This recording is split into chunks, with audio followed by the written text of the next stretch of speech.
The summer of 2009 burned hot across Tampa, Florida. Palm trees swayed lazily in the humid breeze, and the glittering waters of Tampa Bay reflected a city riding high on luxury developments and coastal dreams. For those who knew where to look, however, beneath the postcard-perfect surface lurked a darker reality, one where money flowed through channels that never saw the light of day, and handshakes sealed fates more permanently than any contract. Michael Romano embodied the paradox of Tampa's Gilded Age. At 34 years old, he had become one of the most successful real estate developers in the region, transforming abandoned warehouses into million-dollar lofts and converting waterfront properties into exclusive residential towers. His signature project, the Romano Bay Residences, stood as a gleaming testament to his vision. 23 floors of luxury overlooking the bay, with penthouse suites that sold before construction even began. Romano's rise had been meteoric. Just 7 years earlier, he'd been a struggling contractor working renovations in Ybor City, barely scraping together enough to cover his mother's medical bills after his father died of a heart attack. Now, he wore Italian suits, drove a silver Mercedes S-Class, and held court at the most exclusive restaurants along Bayshore Boulevard. His transformation seemed almost magical to those who watched from the outside. But magic requires illusion, and illusion requires looking away from certain uncomfortable truths. Those who worked closely with Romano noticed things. There were the mysterious partners whose names never appeared on official documents. There were the construction loans approved without the usual scrutiny, the permitting processes that moved with unusual speed, and the competitors who suddenly withdrew their bids without explanation. Romano's success, while impressive, carried the faint but unmistakable scent of something unnatural, like flowers blooming in winter. The Romano family had deep roots in Tampa's Italian-American community, stretching back to the early 20th century, when Michael's great-grandfather arrived at Port Tampa with dreams of a new life. That history connected them to networks both legitimate and otherwise. Networks that had evolved over generations from simple immigrant mutual aid societies into something far more complex and considerably less transparent. By 2009, everyone in Tampa's development circles knew that certain projects required certain approvals, and those approvals sometimes came with unspoken conditions. Romano navigated these waters with the skill of someone who understood the rules without ever needing them explained. He attended the right fundraisers, hired the right subcontractors, and maintained relationships with the right people whose influence extended far beyond their official positions. In early June of that year, Romano seemed to be at the peak of his success. He'd just broken ground on his most ambitious project yet, a mixed-use development on the waterfront that would include retail space, luxury condominiums, and a boutique hotel. The financing alone was staggering, involving multiple investment groups and a complexity that made even experienced attorneys scratch their heads in confusion. But success in Romano's world came with expectations, and those expectations were not always reasonable or safe.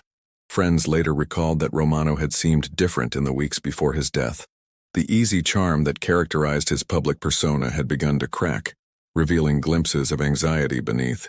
He'd been drinking more, sleeping less, and making mistakes that were uncharacteristic for someone so careful. At a charity gala 3 weeks before he died, a colleague noticed Romano's hands trembling as he held his scotch, his eyes constantly scanning the room as if searching for threats in the crowd of tuxedos and evening gown. His wife Jennifer told her sister that Michael had been taking calls at odd hours, conversations conducted in hushed tones behind closed doors. When she asked about them, he'd smile and wave away her concerns, but the smile never quite reached his eyes. Something was wrong, deeply wrong, but Romano kept it locked behind the same facade that had served him so well in business. The last person to see Michael Romano alive, other than his killer, was his business partner, David Castellano. They'd met for lunch at a seafood restaurant near the port of Tampa, sitting at an outdoor table where the breeze carried the salt smell of the bay. Witnesses later described Romano as visibly agitated, his usual relaxed demeanor replaced by tense, clipped movements. Castellano seemed calm by comparison, almost unnaturally so, speaking in low, measured tones while Romano's responses grew increasingly animated. The meeting lasted less than an hour.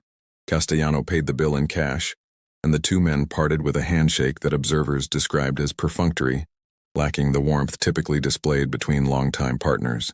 Romano walked to his Mercedes alone, loosening his tie as he moved through the parking lot under the brutal afternoon sun.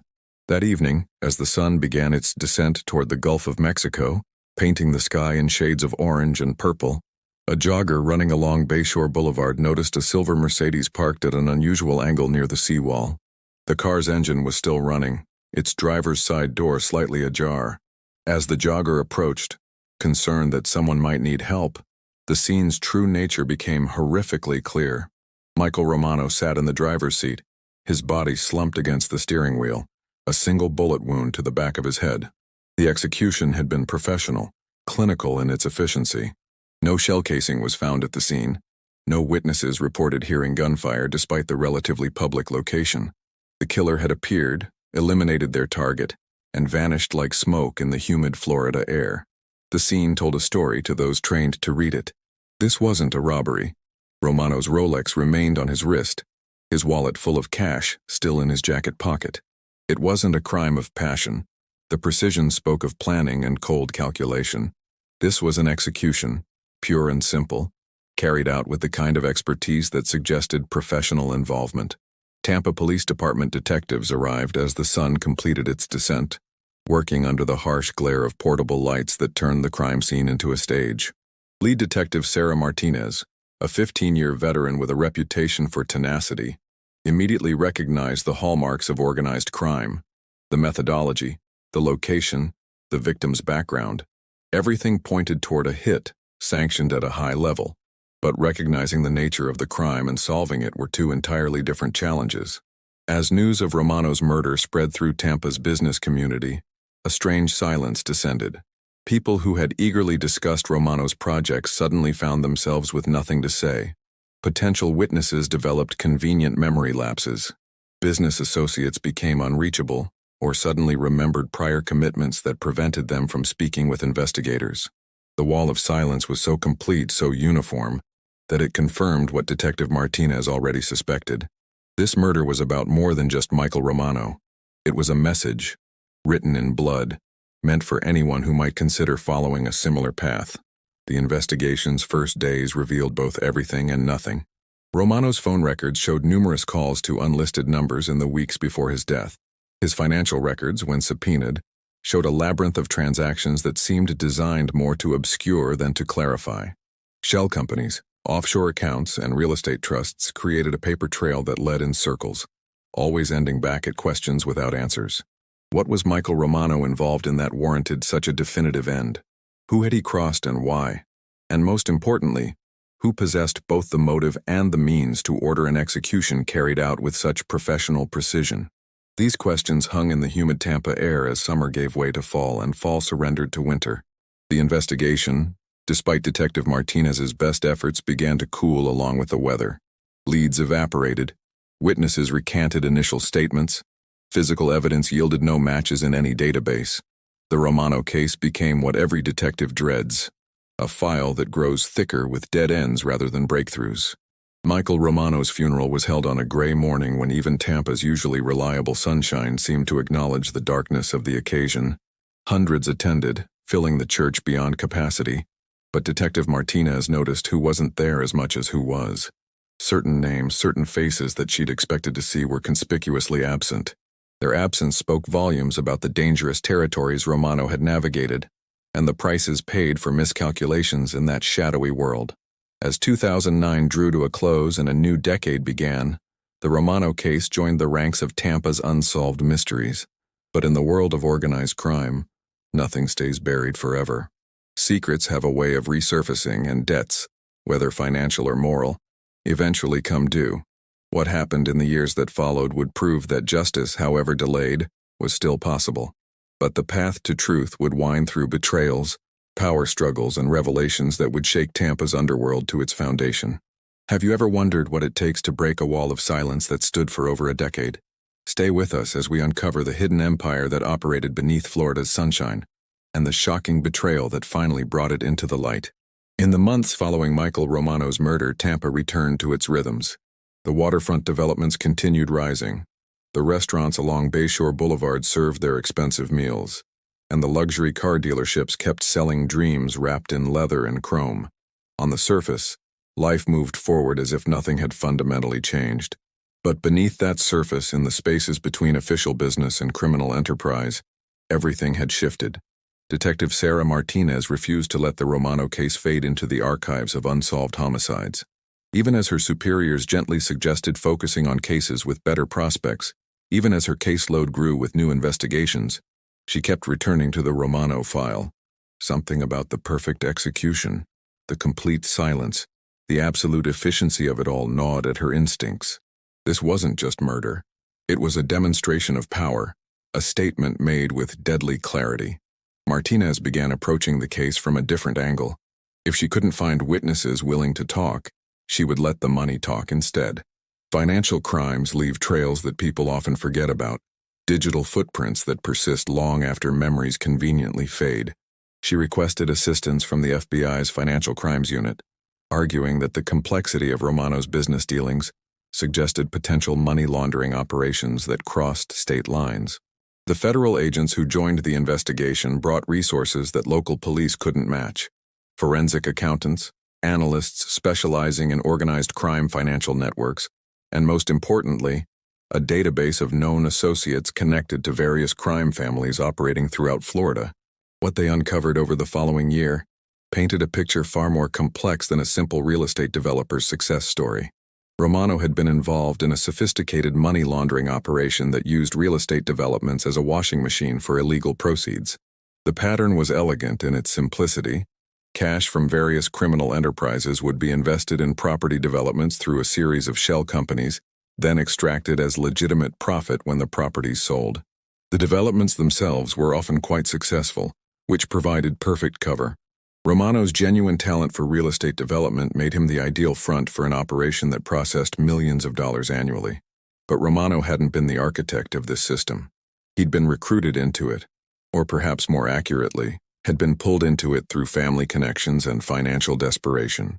The real power behind Tampa's organized crime presence belonged to a family that had operated in Florida since the Prohibition era, evolving with the times, adapting to new markets and new opportunities while maintaining the old rules about loyalty, silence, and consequences. The Mangano family never appeared in headlines. They owned legitimate businesses: restaurants, construction companies, waste management services, a regional trucking company, all profitable, all apparently above board. Yet federal investigators had long suspected that these legitimate enterprises served as both cover and infrastructure for more lucrative illegal operations. The challenge had always been proving it, connecting the dots between suspicion and evidence in ways that would survive in court. Vincent Mangano, the family's patriarch in 2009, was 73 years old and officially retired, spending his days at his Clearwater estate, tending to his orchid collection and attending his grandchildren's baseball games. But retirement in his world was more about delegation than withdrawal. The daily operations had been handed to his son, Anthony Mangano, a man who'd attended the University of Florida, earned an MBA, and brought modern business practices to enterprises both legal and otherwise. Anthony Mangano was everything his father wasn't: educated at prestigious universities, comfortable with technology, presenting himself as the face of legitimate business success. He sat on charity boards, donated to political campaigns, and had his photograph taken with mayors and governors. Yet beneath the polish was the same willingness to use violence when persuasion failed, to enforce silence when loyalty wavered, to eliminate problems that couldn't be managed through conventional means. Michael Romano's relationship with the Mangano organization had begun innocently enough. When his father died, leaving substantial medical debts, Romano had struggled to keep his small contracting business afloat. A cousin introduced him to David Castellano, who managed several properties for investors who preferred to remain anonymous. Castellano offered Romano work, then more work, then opportunities to develop projects with financing that seemed too good to refuse. By the time Romano realized the true nature of his benefactors, he was too deeply involved to extract himself. The initial small favors, hiring specific subcontractors, accepting investments from particular sources, ensuring that paperwork moved through proper channels, had grown into systemic involvement in money laundering operations. Romano had become a crucial part of an illegal infrastructure, and in that world, crucial assets weren't allowed to simply walk away. Federal investigators reconstructed Romano's final months through the digital breadcrumbs he'd left behind. Email fragments recovered from servers, text messages pulled from phone company archives, and banking records that told stories their creators never intended to share. What emerged was a picture of a man who'd decided to take a dangerous gamble. Romano had been skimming, not much in the grand scheme of the millions flowing through his projects, but enough. Perhaps he'd convinced himself that he deserved it, that his talent and risk warranted compensation beyond what he was officially receiving. Perhaps he'd planned to use the money to eventually break free, to build something entirely his own. The motivation ultimately didn't matter. What mattered was that he'd broken the fundamental rule of his arrangement.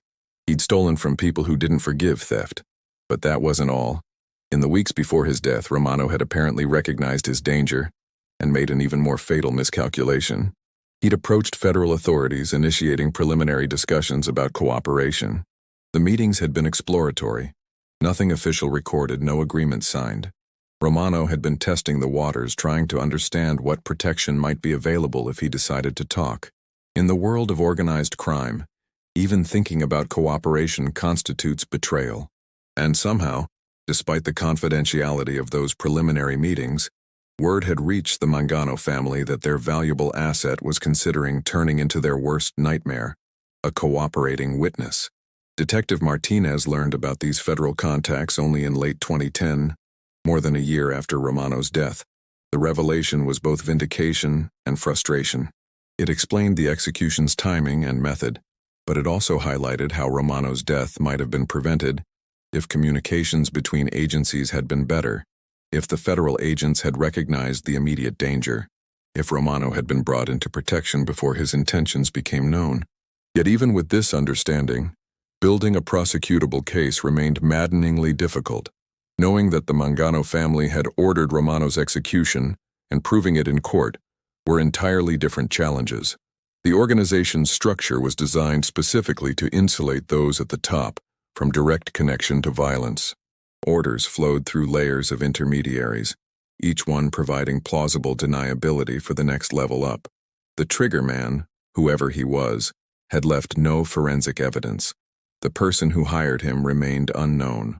The person who authorized the contract maintained a complete alibi, surrounded by witnesses who would swear to their presence elsewhere. And the person who ultimately ordered Romano's death sat in a Clearwater estate, tending orchids, entirely insulated from legal consequences. As 2011 became 2012, and 2012 slipped into 2013, the Romano investigation evolved into a broader examination of the Mangano family's operations. Federal prosecutors began building a RICO case, the kind of comprehensive prosecution that seeks to dismantle entire criminal organizations rather than simply arresting individual members. It was painstaking work, requiring cooperation from multiple agencies, years of surveillance, and the kind of patience that frustrated everyone involved. Tampa continued its growth through those years.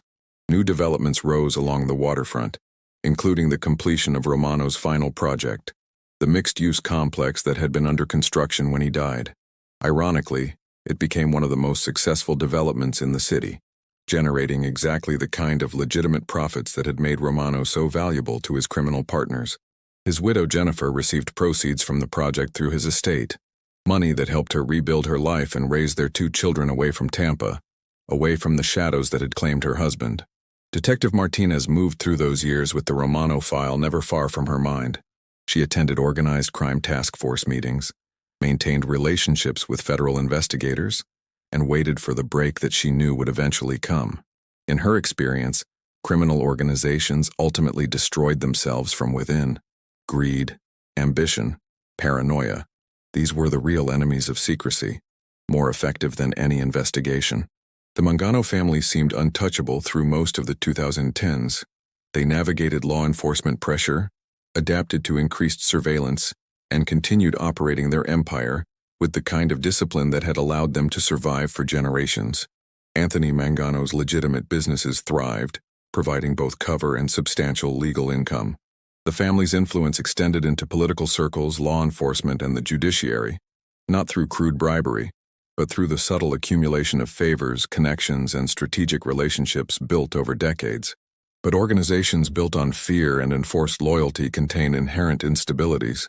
Trust is always provisional, paranoia is structural, and succession creates inevitable conflicts. As Vincent Mangano aged through his 70s and into his 80s, questions about the family's future began creating fault lines that would eventually crack open.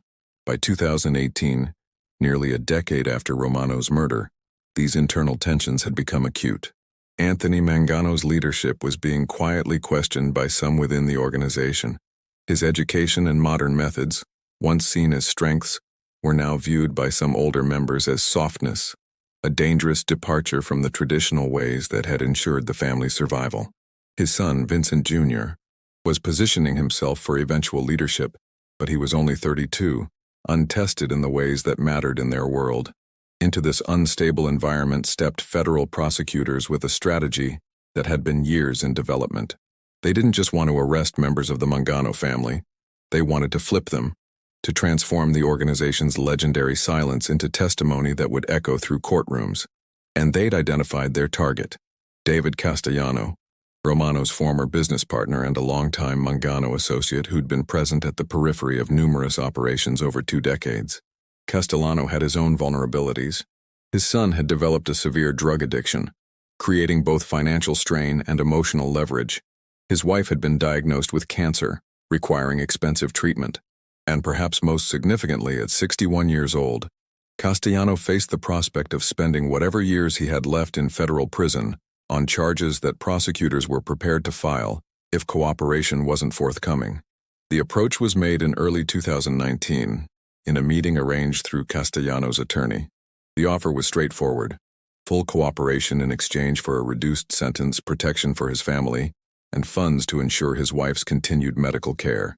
The alternative was a racketeering indictment that would put him away for the rest of his life. Castellano asked for time to consider, but everyone in that room knew what his answer would be. A lifetime of silence was colliding with the practical reality of mortality and family needs. The code that had governed his life was about to break against the harder truth that organizations don't protect their members the way they promise, that loyalty flows upward but rarely returns, and that when the choice is between dying in prison or protecting the people you love, even the strongest commitments fracture. The decision David Castellano made in that moment would change everything.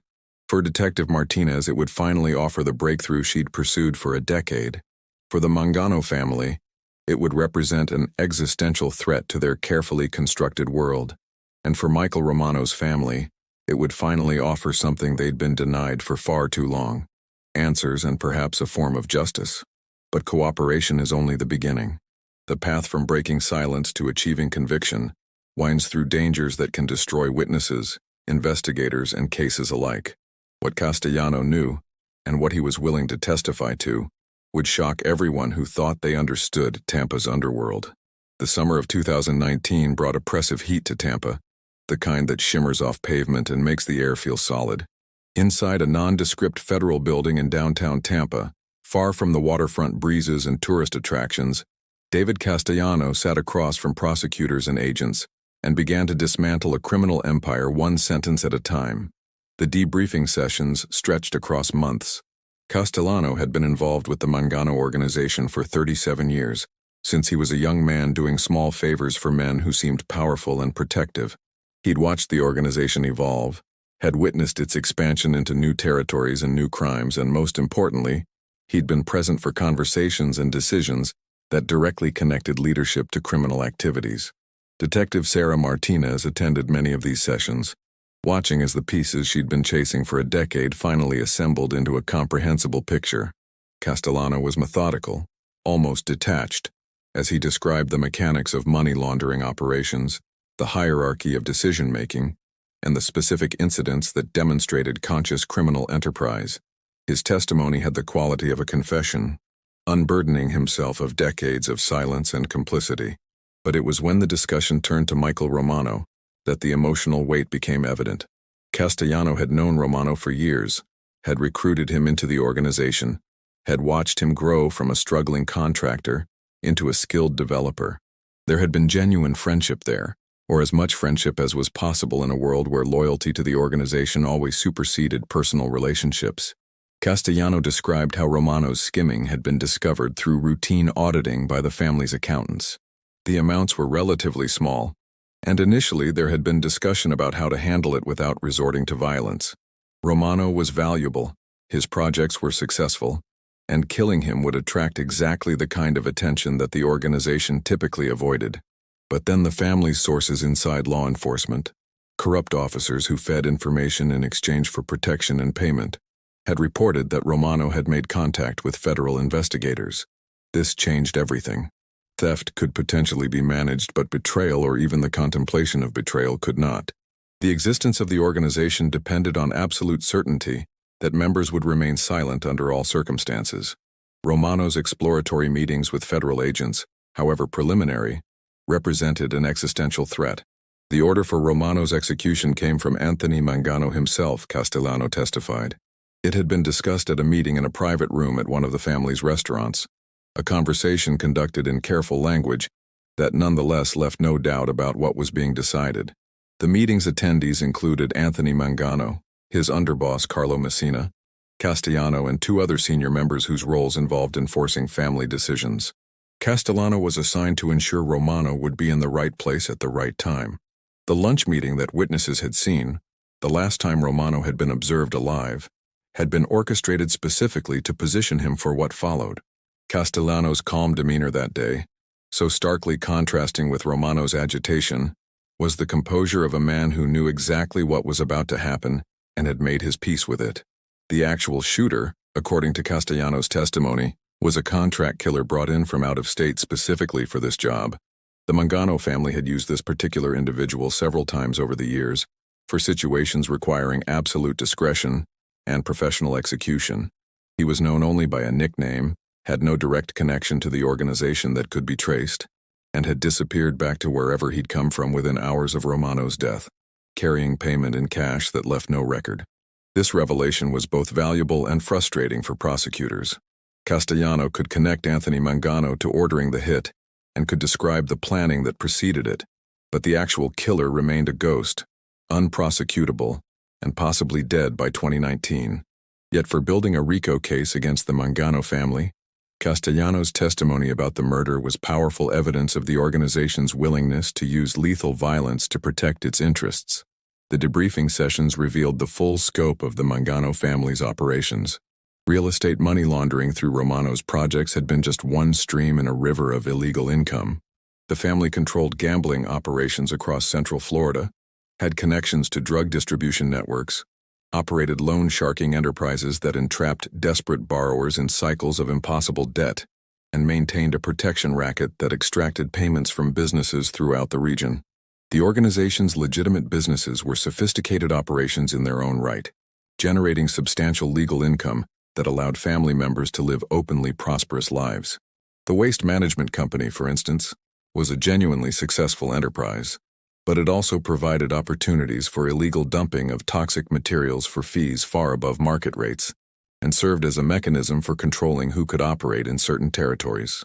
As Castellano's testimony unfolded, federal prosecutors assembled a case that targeted 14 members of the Mangano organization, from Anthony Mangano at the top, to soldiers who'd carried out specific criminal acts. The indictments, when they were finally unsealed in November 2019, represented the culmination of nearly a decade of investigation and careful case building. The arrests were coordinated to happen simultaneously, denying the organization any opportunity to respond or flee. At dawn on November 14th, FBI agents and local law enforcement executed arrest warrants across the Tampa Bay area. Anthony Mangano was taken into custody at his waterfront home, surrounded by the trappings of success that would soon be subject to asset forfeiture proceedings. Carlo Messina was arrested at his daughter's house where he'd stayed the night. Others were picked up at their businesses, their homes, even one at the airport attempting to board a flight to Italy. The media coverage was extensive and immediate. Local news networks led with the story of Tampa's largest organized crime bust in decades. The Mangano name, so carefully insulated from criminal association, was suddenly connected to a litany of charges including racketeering, money laundering, illegal gambling, loan sharking, and murder for hire. Detective Sarah Martinez stood with federal agents at the press conference announcing the arrests, finally able to speak publicly about the Romano case after 10 years of frustration. She detailed how Michael Romano's murder had been the thread that led to unraveling a criminal organization that had operated with near impunity for generations. His death, intended to silence potential testimony, had instead become the foundation for testimony that accomplished what he hadn't lived to do, exposing the enterprise that had used and then eliminated him. The legal proceedings that followed stretched across nearly 2 years. Defense attorneys attacked Castellanos' credibility, characterizing him as a desperate man willing to say anything to reduce his sentence. They argued that his testimony was uncorroborated, that he was fabricating connections and conversations to deliver what prosecutors wanted to hear. The cross-examinations were brutal, designed to expose any inconsistency or exaggeration that might undermine his credibility. But Castellanos' testimony held. Prosecutors had corroborated key elements of his accounts through surveillance records, financial documents, and testimony from other witnesses who'd been granted immunity. The pattern of criminal activity was too consistent, too detailed, and too well documented to dismiss as fabrication. Castellano wasn't the only one talking. He was simply the one whose knowledge was most comprehensive and whose testimony could connect leadership to criminal acts. The trials, when they finally occurred in 2020 and 2021, were complicated by pandemic-related delays and procedural challenges. But one by one, the defendants faced juries who heard about the Mangano family's operations, the violence used to maintain control, and the corruption that had allowed them to operate for so long. The evidence was overwhelming, backed by Castellanos' insider testimony, financial records that demonstrated money laundering, and surveillance that showed organizational structure and hierarchy. Anthony Mangano's trial was the most significant. Prosecutors painted him as the architect of a criminal enterprise that had generated hundreds of millions of dollars in illegal profits over 2 decades. The murder of Michael Romano was presented as emblematic of the organization's operations: eliminate threats, enforce silence, maintain power through fear. The defense argued that Anthony was a legitimate businessman, that the family's legal enterprises were successful and law-abiding, and that whatever criminal activities occurred were done by rogue members without his knowledge or authorization. They presented him as a devoted father, a charitable donor, a pillar of Tampa's Italian-American community who was being unfairly characterized by the testimony of a confessed criminal trying to save himself. The jury deliberated for 3 days. When they returned to the courtroom, the tension was palpable. Media packed the gallery. Sketch artists prepared their materials, and the Mangano family members present sat with the rigid posture of people bracing for impact. Guilty, on all counts. The conviction represented the culmination of a journey that had begun with Michael Romano's body slumped over a steering wheel on Bayshore Boulevard. For Detective Martinez, who'd attended every day of the trial, the verdict was vindication of a decade of persistence. For Jennifer Romano and her children, watching from the gallery, it was acknowledgement that Michael's death had meant something, that the silence surrounding it had finally been broken. Anthony Mangano was sentenced to life in federal prison, without the possibility of parole. Carlo Messina received 35 years. Other members of the organization received sentences ranging from 10 to 25 years, effectively dismantling the Mangano family's operational capacity. The legitimate businesses were seized under asset forfeiture laws, their sale proceeds designated for victim compensation. David Castellano, in exchange for his cooperation, received a sentence of 12 years. Substantial, but a fraction of what he would have faced without his testimony.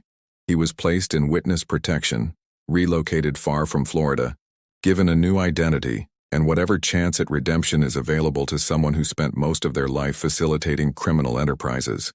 Vincent Mangano, the elderly patriarch, was never charged. At 85 years old and in poor health, prosecutors determined that building a case against him was neither practical nor necessary. He died 6 months after his son's conviction in a nursing home. The empire he'd built across 8 decades reduced to ashes in legal proceedings. The Romano case was officially closed in December 2021, 12 years after Michael's murder. The file, which had grown to thousands of pages documenting investigations, testimony, and legal proceedings, was marked cleared by arrest, conviction, and transferred to archives where it would remain as a record of both crime and eventual justice. But the story's impact extended beyond legal proceedings and prison sentences. The case had revealed how organized crime had embedded itself in Tampa's economic and political structures, how legitimate business success could mask criminal enterprise, and how violence lurked beneath the surface of prosperous communities. It prompted reforms in real estate regulations, increased scrutiny of cash-intensive businesses, and renewed attention to corruption within law enforcement that had enabled the Mangano family's operations. Yet even with convictions secured and the organization dismantled, questions remained. How many Michael Romanos were there? People drawn into criminal enterprises through ambition, desperation, or family connection. How many other families operated in shadows that investigations hadn't yet illuminated? And what did justice truly mean when it came 12 years after the crime? When a wife had raised children without their father? When a talented developer's potential had been erased by a single bullet? These questions don't have easy answers. But what happened in Tampa between 2009 and 2021 demonstrated something important: that silence can be broken, that justice can be achieved, and that even the most powerful criminal organizations are vulnerable to the truth. The conviction of Anthony Mangano and the dismantling of his family's criminal empire sent shockwaves through organized crime networks across Florida and beyond. For generations, the Mangano family had operated with a reputation for absolute security, their ability to maintain silence considered legendary within criminal circles. The fact that David Castellano had broken that silence and that his testimony had held up through years of legal scrutiny changed fundamental calculations about risk and loyalty. In the aftermath of the trials, federal prosecutors across multiple jurisdictions reported increased cooperation from individuals connected to organized crime. The Mangano case had demonstrated that even long-established organizations could be penetrated, that witness protection programs could deliver on their promises of safety, and that cooperation might offer better outcomes than steadfast silence. The wall that had protected criminal enterprises for so long had developed cracks, and through those cracks flowed information that had previously been considered unattainable. For Tampa, the case's resolution brought both closure and reflection. The city had grown substantially in the 12 years between Michael Romano's murder and the final convictions, transforming from a regional center into a major metropolitan area attracting technology companies, young professionals, and substantial investment. The luxury developments that Romano had helped pioneer continued rising along the waterfront, but now with enhanced regulatory oversight and scrutiny of funding sources. The Romano Bay Residences, Michael's signature project, stood as an unintentional monument to the complexity of his legacy. The building was beautiful, well-constructed, genuinely successful as both architecture and investment. Residents lived comfortable lives in apartments that overlooked Tampa Bay, largely unaware that the man who'd created their homes had died because of the criminal connections that helped make the development possible. Success and corruption had been so thoroughly intertwined that separating them became impossible. Jennifer Romano had moved to Atlanta with her children shortly after Michael's death, building a new life far from Tampa's painful associations. She'd attended the trials, listening to testimony that finally explained the circumstances that had taken her husband, but she'd declined media interviews and largely stayed out of the public narrative. When the convictions were secured, she released a brief statement through an attorney expressing gratitude for the investigators' persistence and hope that Michael's death might prevent similar tragedies. Her children, teenagers when their father died, were now adults building their own lives. The Romano name carried complicated associations, simultaneously connected to innovative real estate development and to criminal enterprise, to victimhood and to complicity. They carried that duality forward, processing trauma and legacy in ways that would unfold across their lifetimes. Detective Sarah Martinez retired from the Tampa Police Department in 2022, 3 years after the arrests that had vindicated her decade of persistence. She'd become something of a legend within law enforcement circles, an example of what determination could accomplish even in cases that seemed impossible. At her retirement ceremony, attended by federal agents who'd worked the Romano case and officers who'd supported her through the investigation's difficult years, she spoke briefly about the importance of refusing to accept that some crimes would remain unsolved, some injustices unpunished. In her final interview before retirement, Martinez reflected on what the Romano case had taught her. Michael Romano made mistakes, she said. He got involved in things he shouldn't have, crossed lines that shouldn't be crossed. But he was also a victim, killed because he realized his mistake and tried to get out. The people who killed him, who ordered his death, they represent something more dangerous than individual criminals. They represent systems that normalize violence, that treat human lives as expendable assets. Breaking those systems, exposing them, that's what matters. The Romano case files, digitized and archived, became training material for law enforcement agencies across the country. The investigation's methodologies, the patient financial analysis, the strategic pressure on potential cooperators, the coordination between local and federal authorities, were studied and replicated in other cases targeting organized crime. In that sense, Michael Romano's death contributed to justice far beyond his individual case, shaping approaches that would impact numerous investigations in years to come. The site where Romano died, that stretch of Bayshore Boulevard where his Mercedes had been found with engine running and driver's door ajar, bore no memorial or marker. The city continued its development plans for the waterfront, adding pedestrian pathways, public parks, and infrastructure improvements that transformed the area. Joggers passed the spot daily, unaware of its significance in Tampa's criminal history. But for those involved in the case, the location carried weight. Several times over the years following the Tentar Novamente Continuar Editar convictions, Detective Martinez had returned to that spot, standing where Romano had taken his last breath, reflecting on the journey from that moment of violence to eventual justice. The bay looked the same as it had in 2009. The water still sparkled in sunlight. Pelicans still dove for fish. The city's skyline still reflected prosperity and growth. But the silence that had once surrounded Romano's death had been permanently shattered. The financial impact of dismantling the Mangano organization extended far beyond the immediate arrests. Federal asset forfeiture proceedings seized properties, businesses, and bank accounts representing decades of accumulated wealth. The legitimate businesses, the restaurants, the construction company, the waste management service, were sold to new owners, their proceeds used to compensate victims of the organization's crimes and to fund law enforcement initiatives targeting organized crime. Some of these businesses had employed dozens of workers who'd had no knowledge of criminal activities, people who'd simply worked regular jobs for what seemed like normal companies. The organization's collapse left them jobless, struggling to explain employment gaps on resumes, tainted by association with crimes they hadn't committed or known about. The collateral damage of criminal enterprise extended in directions that prosecutions rarely addressed. The real estate developments that had been used for money laundering faced complicated legal questions about ownership and legitimacy. Could properties purchased with laundered money be seized even if current owners had no knowledge of the fund's origins? Were the buildings themselves, physically constructed and genuinely valuable, somehow tainted by the criminal purposes they'd served? These questions wound through civil courts long after criminal proceedings concluded, creating precedents that would affect similar cases for years. Tampa's Italian-American community, which had watched the Mangano trials with complicated emotions, found itself confronting uncomfortable questions about silence and complicity. For generations, the community had maintained a code of not speaking to authorities about internal matters, a vestige of immigrant experiences when police were often adversaries rather than protectors. The Mangano family had exploited that cultural tendency toward discretion, using community bonds to enforce silence and maintain power. In the aftermath of the convictions, community leaders began public conversations about distinguishing cultural pride from enabling criminality, about recognizing that silence could protect wrongdoers at the expense of victims. These weren't easy discussions. They required acknowledging painful truths about how criminal organizations had leveraged cultural identity for destructive purposes. But the conversations happened, representing a reckoning that the Romano case had made unavoidable.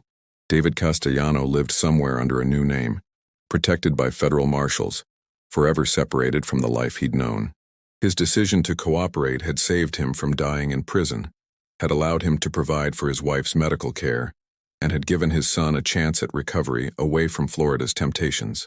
But it had also marked him as a traitor within the culture that had shaped his identity, had severed every relationship from his past, and had condemned him to living with the knowledge of what he'd been and what he'd done. In occasional interviews conducted through prosecutors with his identity protected, Castellano expressed no regrets about his cooperation, but also no pride. He described it as a necessary choice given impossible circumstances, neither heroic nor villainous but simply human. He spoke about Michael Romano with something approaching grief, acknowledging his role in positioning Romano for execution, while also recognizing that refusing that role would have simply meant someone else would have done it. The machine of organized crime operated with or without any individual's participation. The Romano case influenced organized crime operations beyond immediate prosecutions. Other criminal organizations, observing what cooperation could accomplish, became increasingly paranoid about insider threats. This paranoia manifested in both defensive measures, more sophisticated compartmentalization of information, more careful vetting of associates, and in increased violence against those suspected of disloyalty. Paradoxically, breaking the Mangano organization's silence may have made other organizations more dangerous in the short term, more willing to eliminate potential threats preemptively. Law enforcement agencies recognized this dynamic and adapted their approaches. The success of flipping Castellano led to more sophisticated strategies for identifying and cultivating potential cooperators within criminal organizations. Federal prosecutors developed more refined offers of protection and support, recognizing that cooperation required not just immunity from prosecution, but genuine security for witnesses and their families. The infrastructure of witness protection expanded, becoming more capable of relocating and supporting individuals who chose to testify against powerful criminals. By 2024, 15 years after Michael Romano's murder, Tampa had evolved into a city that would have been barely recognizable to him. The population had nearly doubled, technology companies had established major presences, the waterfront had been completely redeveloped with public spaces and high-rise residences. The city's criminal underworld, while certainly still present, operated under increased scrutiny and with diminished power compared to the Mangano family's era. The Romano Bay residences, that gleaming tower that represented Michael's greatest professional achievement, underwent a quiet rebranding. The name was changed to Bay Tower Residences, removing Romano's association without drawing attention to the change. Current residents, most of whom had moved in long after his death, knew little about the building's history or the man who'd conceived it. His vision persisted, but his name had faded, remembered primarily in law enforcement circles and by those who'd known him personally. Jennifer Romano, now in her 50s and remarried, had built a successful career in nonprofit management in Atlanta. Her children had graduated from college, pursued their own paths, and maintained minimal contact with Tampa.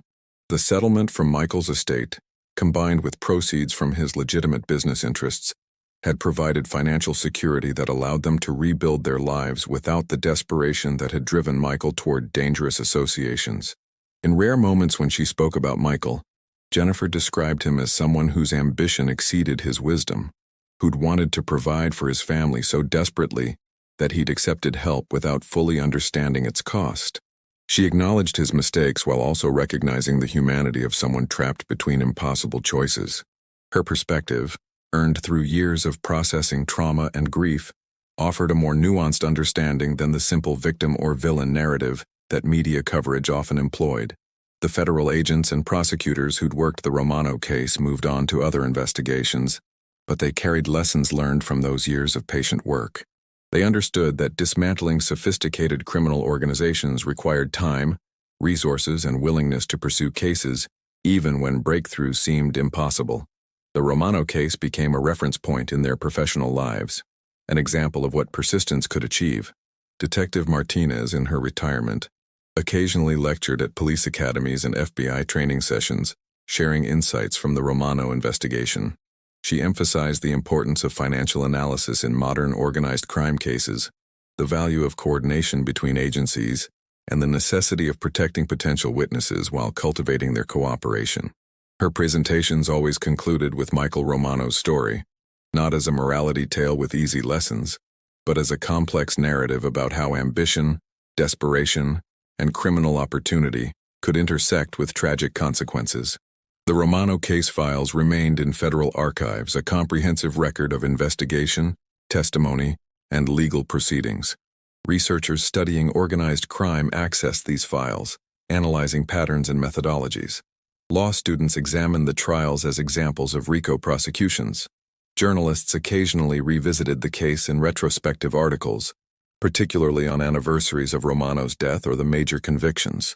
But beyond official records and academic analysis, the Romano case lived in memories of those whose lives it had touched. For some, it represented justice achieved despite formidable obstacles. For others, it exemplified the human costs of organized crime, the victims, the corrupted officials, the community members who'd looked away when they should have spoken. For still others, It raised uncomfortable questions about how deeply criminal enterprise could embed itself in legitimate society, and how difficult separating the two could become. Tampa's waterfront, on clear evenings when the sunset painted the sky in brilliant colors, remained beautiful. Couples walked along Bayshore Boulevard, families gathered in parks that hadn't existed in 2009, boats sailed across bay waters that reflected the city's lights. The prosperity was real, the development genuine, the opportunities substantial. But beneath that surface success lay the foundations of a past that included Michael Romano's ambition and death, the Mangano family's criminal empire, and the decade-long struggle to achieve justice. The city had changed, evolved, and grown. The criminal organization that had once seemed untouchable had been dismantled. The wall of silence that had protected organized crime for generations had been breached. These represented genuine progress, meaningful victories in the long struggle against corruption and violence. Yet organized crime persisted, adapted to new circumstances, found new methodologies and new opportunities. The Mangano family's downfall created space that other organizations sought to fill, attracted criminals who believed they could succeed where others had failed, or who thought they'd learned lessons that would protect them from similar fates. The cycle continued, if in different forms. What made the Romano case significant wasn't the elimination of organized crime, which remained impossible, but rather the demonstration that it could be confronted, exposed, and prosecuted. That silence could be broken, that patience and persistence could overcome even the most sophisticated criminal defenses, that individuals who chose cooperation over loyalty could be protected, and their testimony could achieve justice. For Michael Romano, justice came 12 years too late to save his life, but perhaps not too late to honor it. His death, intended to silence potential testimony, instead catalyzed investigations that accomplished what he'd contemplated but never completed. The empire that had used and then eliminated him was exposed and dismantled. His story, far from being forgotten, became part of Tampa's history and contributed to law enforcement approaches that would affect countless future cases. His children carried forward the complexity of his legacy, the talent and ambition alongside the fatal compromises, the love for family alongside the dangerous associations, the genuine achievements alongside the criminal connections. They understood that people contained multitudes, that good and bad coexisted in ways that resisted simple categorization. On Bayshore Boulevard, where Michael Romano took his last breath in 2009, life continued. The city grew, evolved, and prospered. The bay waters reflected sunlight and moonlight without judgment or memory. And somewhere in archives and memories, in law enforcement training materials and family stories, the narrative of what happened persisted, not as a warning against ambition or a simple tale of crime and punishment, but as a complex story about human choices, consequences, and the difficult path toward justice in a world where silence has always been the most powerful protection for those who pry off it from darkness. Thank you for staying with us through this journey from Michael Romano's death to the breaking of Tampa's silent empire. If stories like this resonate with you, tales of persistence, justice, and the complex truths beneath seemingly simple crimes, please subscribe to our channel. We bring you deeply researched narratives that honor the complexity of real human experiences, stories that remind us that justice, however delayed, remains possible when courage confronts silence. Hit that subscribe button and join us for more stories where truth emerges from shadows, and where patience ultimately overcomes even the most carefully constructed walls of silence.